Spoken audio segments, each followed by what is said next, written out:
時に西暦1889年、パリの万国博覧会で出会ったジャンとナディアとキングは、謎の宝石ブルーウォーターを狙う悪の3人組に襲われるが、ジャンの発明した飛行機で辛くも脱出。数々の冒険の後、とある島に不時着した。しかしそこは謎の組織ネオアトランティスの秘密基地だったのだ。その島でジャンたちは幼い少女マリーと出会う。だがナディアたちは仮面の男ガーゴイルに捕まってしまい、殺人兵器バベルの塔の実験を見せられる。その威力は洋上の島を吹き飛ばすほどであった。だがジャンと3人組の活躍でナディアたちも無事救出され、秘密基地は万能潜水艦ノーチラス号の活躍によりあえなく崩壊したのである。ジャンたちはノーチラス号に乗り込むことになった。そんな中でグランディスはネモに一目惚れし、ネモはナディアと運命の再会を果たす。彼もまたブルーウォーターの継承者だったのだ。ノーチラス号の艦内での新たな生活が始まる。慣れない潜水艦での生活に戸惑いながらもたくましく生きていくジャンたち。そしてネオアトランティスの攻撃や数々の人との出会い、大自然の脅威などの想像を絶する苦しみの後悔を経て、ついにガーゴイルの空中戦艦と対峙するノーチラス号。だが敵の圧倒的な火力の前になすすべもなく撃沈されてしまった。深海深く沈没していくノーチラス号の中で、ナディアはネモが自分の故郷を滅ぼした張本人であることを知りショックを受ける。ネモはガーゴイルとネオアトランティスを葬らなければならない重い十字架を背負っていたのだ。そしてナディアは知るのだった。ネモが自分の父であることを。だがその時すでにナディアたちの乗ったカプセルは切り離され、ネモたちの残ったメインブロックは深海の暗闇の中へ消えていったのである。生きろとナディアに言葉を残して。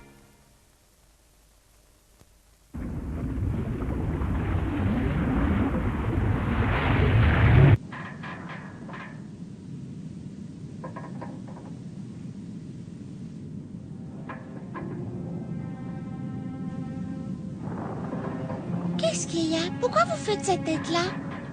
Et puis où sont partis Caius et Titus?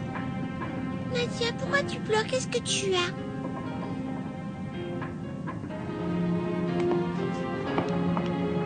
Dis-moi ce qui te rend triste, Nadia.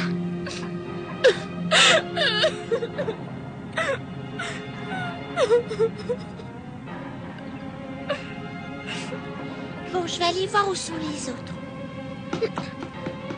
Non, Marie, arrête. Ah, pourquoi je peux pas? Parce que c'est inutile. Mais pourquoi? Tout simplement parce que tu ne trouveras plus personne.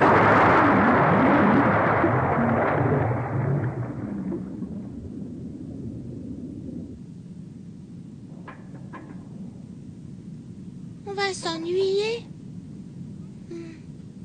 Ah, si la vie, on va chanter. La la la la la la la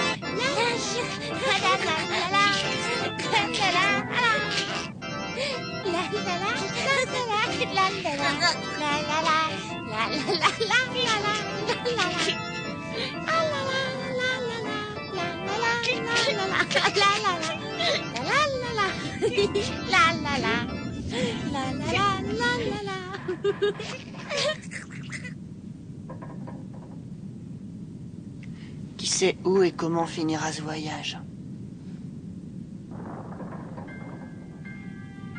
Nadia?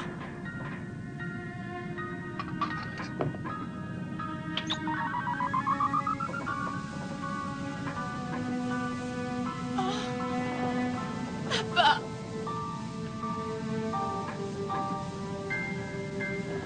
Je ne peux plus me taire. Vous avez peur que votre fille Nadia prenne ma place dans son cœur. Votre instinct paternel a pris le pas sur votre désir de vengeance. Je ne vous reconnais plus. Vous n'êtes plus l'homme que vous avez été. Adieu, capitaine Nemo, adieu à jamais. Ne faites pas ça. Je vous en prie, arrêtez, ne tirez pas. Vous n'avez pas le droit. Non, ne faites pas ça. Nemo? Tu as bien dit Nemo. Si je me souviens bien, en latin, ça veut dire personne. Je regrette, je n'aime pas du tout ce sous-marin. J'ai une surprise pour vous. Et capitaine Nemo, je vous présente Nadia. C'est un marin courageux. Je suis sûre que tu es d'accord avec moi, n'est-ce pas, Nadia? Si j'ai bien compris, tu aurais pu devenir un vrai petit rat de bibliothèque si tu n'avais pas autant aimé te promener à l'air libre. Vous êtes quelqu'un de très bien, capitaine Nemo. J'ai l'impression d'avoir trop parlé. C'est le joyau des 7 mers et sans doute l'homme le plus merveilleux que je connaisse. Mais pourquoi? Pourquoi avez-vous tiré sur lui? Vous n'avez pas vu qu'il était déjà blessé? J'ai tiré sur lui parce qu'il n'aurait pas hésité à te tuer. Assassin! Vous n'êtes pas un homme, mais un monstre! Si c'est ce que tu penses de moi, c'est inutile qu'on continue à se parler. Vous dites ça pour éviter de me répondre. Ah!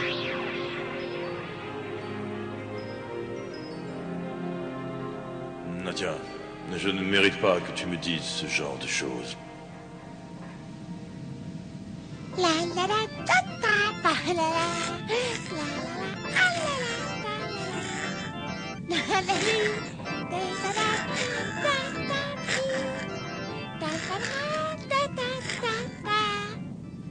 Nadia, regarde ce que j'ai trouvé.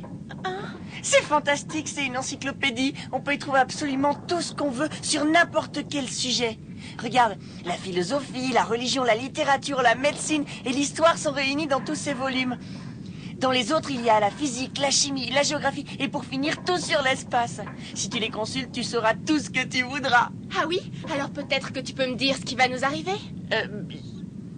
On est enfermé dans un endroit minuscule. On ne sait pas où on va. On risque de mourir noyé. Et si on remonte à la surface, il est tout à fait possible qu'Argon et ses hommes soient là à nous attendre, puisque tout est écrit dans ces livres. Dis-moi donc ce qui va nous arriver, Jean. Arrête de t'inquiéter, je t'en prie. Cette cabine est construite avec un alliage extrêmement résistant et léger. De plus, sa flottabilité est excellente, alors tu verras que très bientôt on regagnera la surface. Et puis, on a assez de provisions pour tenir plusieurs jours en mangeant à notre faim. Tu sembles oublier que nous avons été bombardés. Ça m'étonnerait que ces parois résistent encore longtemps à la pression de l'eau. Tu comprends maintenant ce que j'ai essayé de te dire. Et il faut bouger le trou.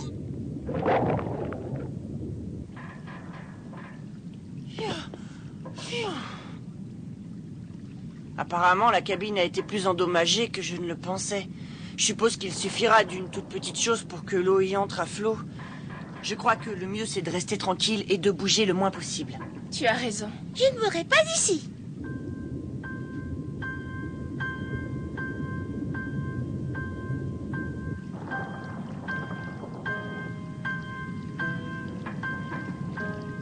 Est-ce qu'on est arrivé? Dites-moi. Pas encore.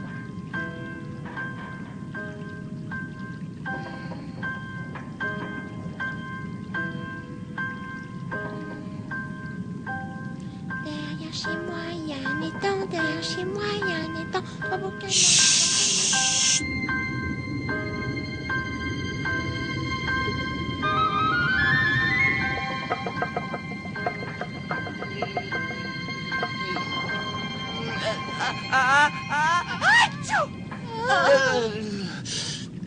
Ah, c'est pas possible. Voilà que je me suis enrhumé.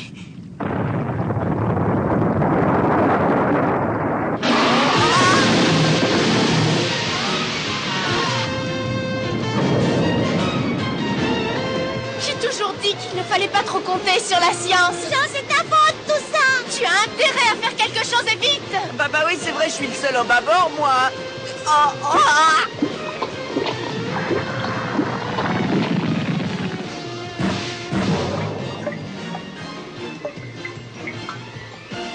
L'eau n'entre presque plus. Tu es sûr de pouvoir tenir? Oh, t'en fais pas pour moi, ça va aller.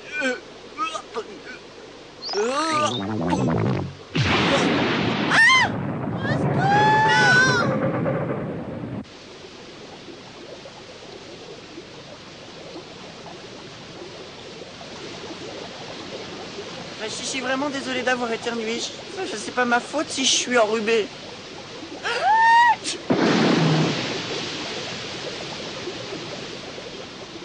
On va tous finir au fond de la mer. Mais non, si on arrive à ouvrir cette petite porte... Quoi? Tu es devenu complètement fou. L'eau entrera à flot si on l'ouvre. Même Marie et Attila le savent. Ça m'étonne que tu aies eu cette idée. Non. Et écoutez-moi bien. Quand l'eau entrera dans la cabine, l'air devra forcément en partir, vous comprenez? Pas vraiment. Mais c'est clair! Comme vous le savez, l'air est plus léger que l'eau, alors il remontera forcément à la surface. Et quand l'eau envahira la cabine, on fera en sorte que les bulles d'air se concentrent dans le parapluie qu'on aura ouvert au-dessus de nos têtes. On se tiendra bien serré et comme ça, on remontera automatiquement à la surface. Alors les filles, que dites-vous de mon idée? Est-ce qu'elle vous plaît? Elle est excellente. Jean, tu veux que je te dise, tu es un génie. Merci, mademoiselle Lectra me disait toujours que tous les problèmes ont leur solution. Quelle vipère celle-là.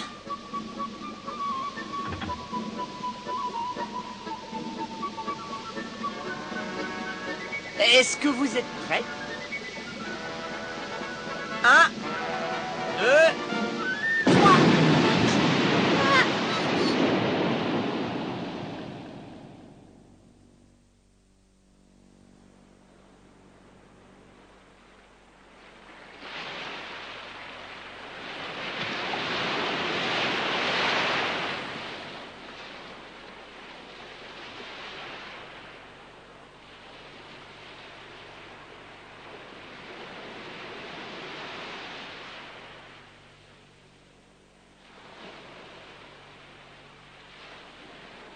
Nous sommes sains et saufs. Bah ouais, apparemment. On a réussi, c'est vraiment incroyable.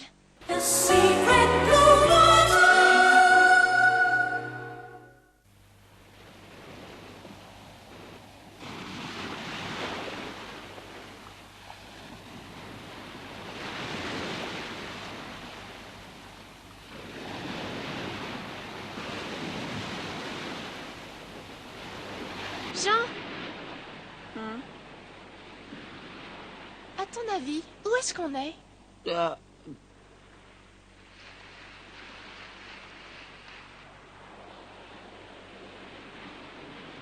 Et si on était en Afrique? Oh non. Non, non, désolé de te décevoir, Nadia, mais on trouve pas ce genre d'arbre-là en Afrique. Oh, comme c'est dommage. Ouais.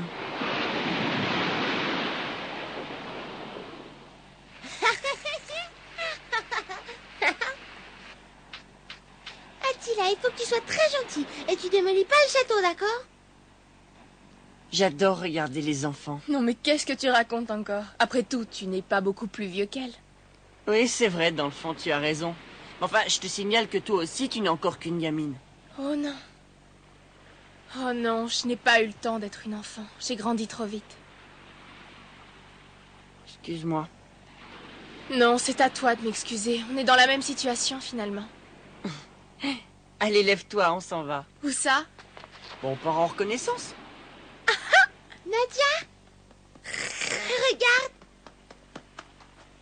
Vous avez vu ce que j'ai trouvé? Et c'est pas la seule, hein, il y en a plein. Les provisions des hommes d'Argon? Il faut que tu nous emmènes où tu les as trouvés. Et c'est là-bas.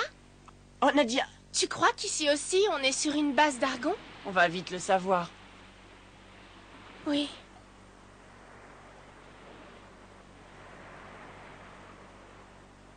Qu'est-ce que c'est que ça? J'en sais rien. C'est un peu difficile à dire pour le moment.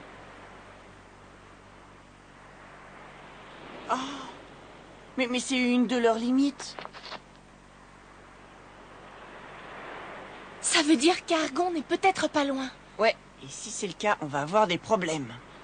Mais non, mais il y a personne.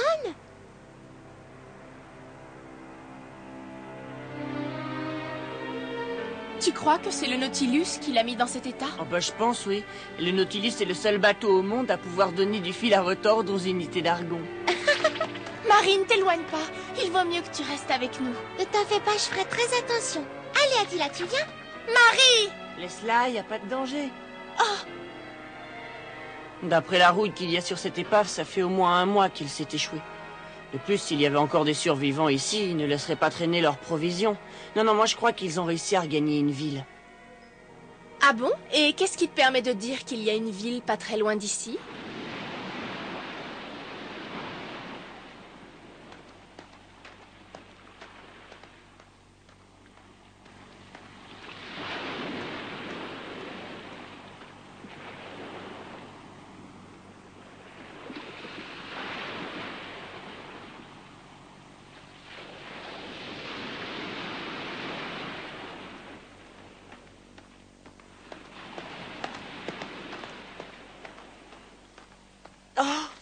Ah bah ça alors. Je peux savoir ce qui t'arrive? Bah, on est revenu à notre point de départ. Comment tu le sais? Bah regarde, c'est simple. Je crois que tu as raison. Nadia? Jean? Regardez, j'en ai trouvé une autre.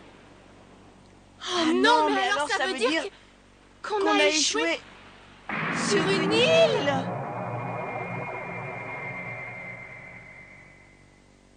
Tu crois que personne ne vit sur cette île?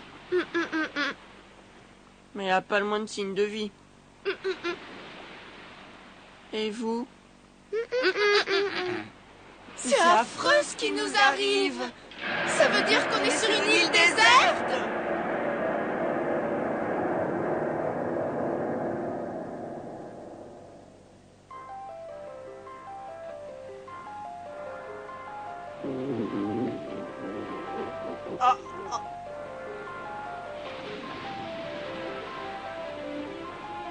J'aimerais tellement comprendre pourquoi je n'ai pas de chance.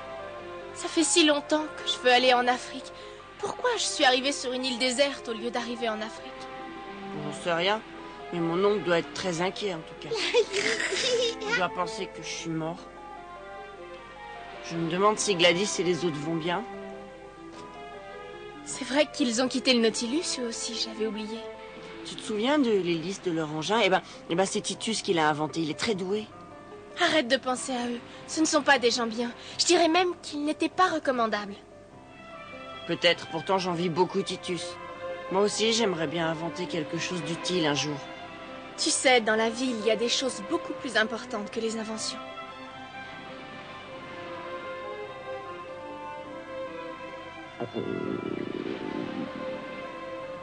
Jean, je meurs de faim. Oui, il vaudrait mieux essayer de trouver quelque chose à manger avant que le soleil ne se couche. Ça y est, il est couché. Et maintenant, qu'est-ce qu'on va faire? On est bloqué ici et on n'a rien à manger. On devrait aller rejoindre Marie et Attila. Nadia, Jean, venez vite! Il y a un bateau là-bas. Où ça? Ah bah ça y est, je le vois. Oh! oh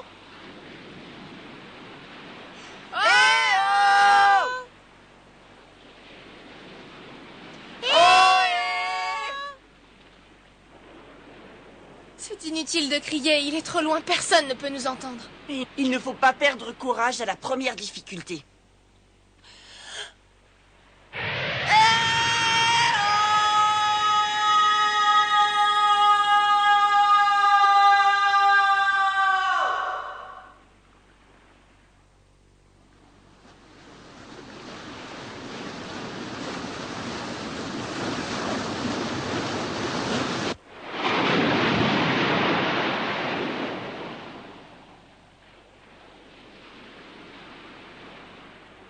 Oh, j'ai pas réussi. Ils ont rien entendu.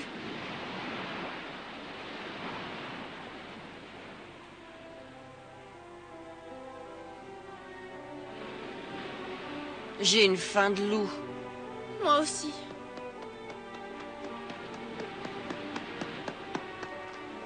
Tenez, Ça alors? Mais ça vient des provisions qui étaient dans la cabine. Marie, dis-moi où tu l'as trouvée. je suis allée la chercher. Comment tu as fait? J'ai marché. Tu as marché? Alors vous me croyez maintenant? C'est marée basse, bien sûr. Quelle chance!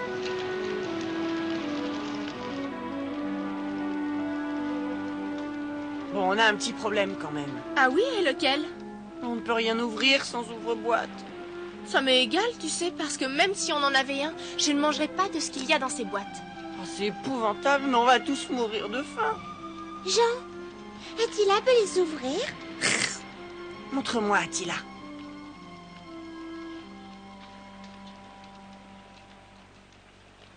Oh!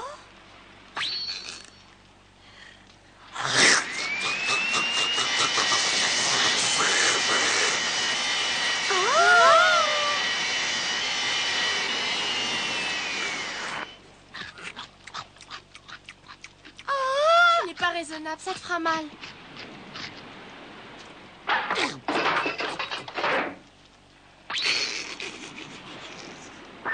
Qu'est-ce que tu as? Ça t'apprendra à pas en donner aux autres. Oh, qu'est-ce que c'est bon de manger. Bon, bah, Attila, j'espère qu'après ça, tu n'as plus faim au moins. Tu as fait du bon travail.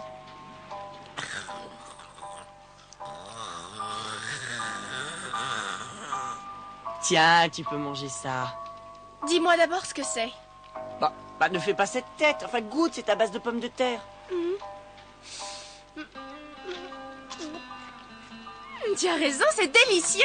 Ah bah, t'as changé d'avis alors. Oui. Enfin, comment ça se fait que tu aimes ça? Elles sont assaisonnées comme de la viande. Bon, écoute, tu vas arrêter de me poser des questions idiotes et tu vas me laisser manger tranquillement, tu as bien compris? Ah, comme quoi, les goûts, les couleurs, hein, ça change. Moi, je me souviens qu'avant, j'aimais pas le beurre. Et ben maintenant, j'adore ça. Surtout sur du pain frais.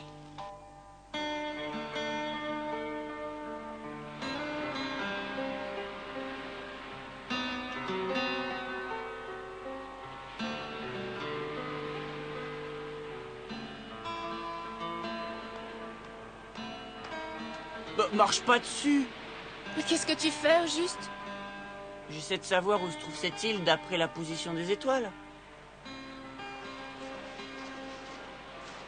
Nadia.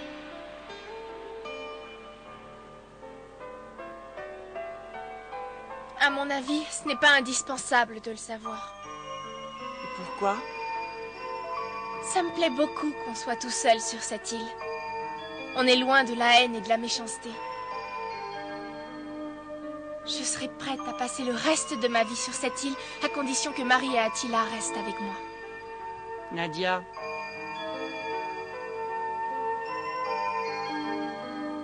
Et moi, je peux rester aussi?